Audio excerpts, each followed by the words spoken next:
On a mis en place une stratégie du numérique, une stratégie qui se veut toucher tout le monde, toucher les étudiants, toucher les personnels administratifs et enseignants, enseignants-chercheurs. Alors l'idée elle est simple, hein. L'idée elle est plutôt que de, entre guillemets, subir le numérique, c'est d'accompagner les personnels, d'accompagner les étudiants à cette transformation numérique. Enseignant Plus a été créé en octobre 2013.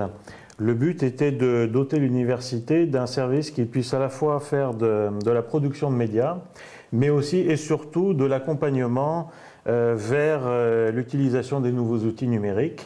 Pour transformer l'établissement, il fallait aussi transformer la façon dont on utilisait nos locaux, dont on utilisait aussi le numérique dans notre pratique.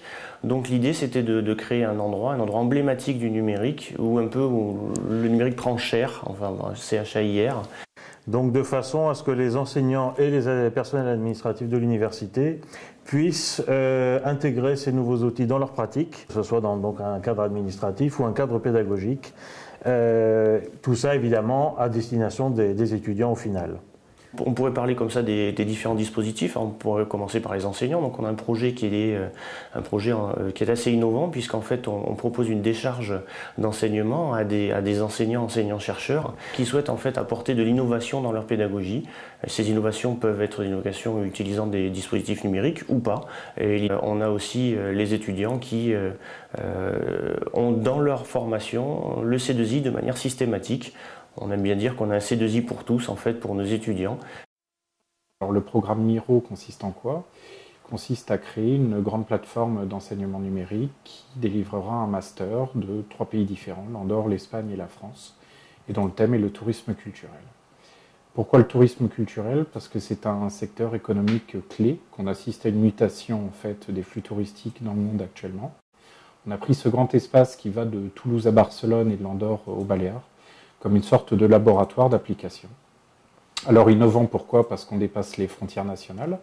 On n'est pas sur des universités seulement françaises ou seulement espagnoles ou andorranes.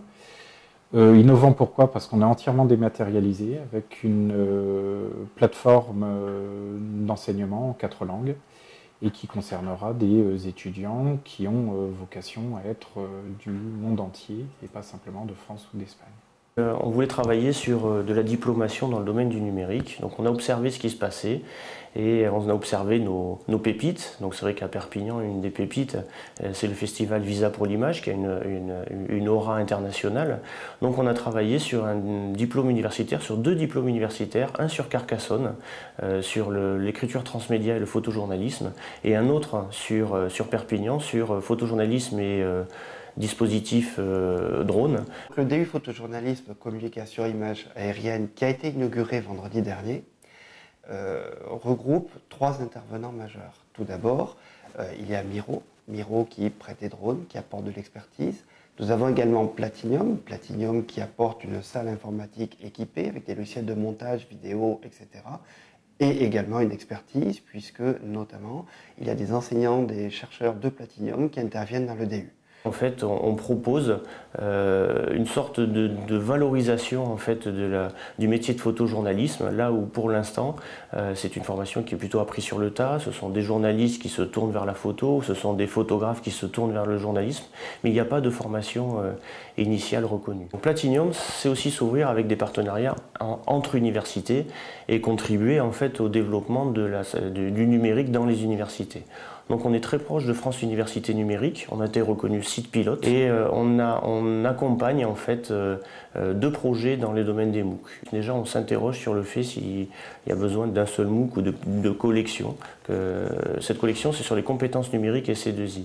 Donc là l'ouverture est le 2 février 2015, donc nous sommes en train de le jouer. On a aussi un MOOC qui va débuter en production plutôt courant mars, sur les énergies renouvelables. Effectivement, le solaire, le site de Thémis, Promesse, toutes ces choses-là font partie de nos degrés d'excellence. Et on a décidé, avec Xavier Pic, le vice-président du conseil scientifique, de le mettre en référence sur ce MOOC avec l'UVED, l'Université virtuelle des environnements durables, et de construire en fait ce MOOC sur les énergies renouvelables.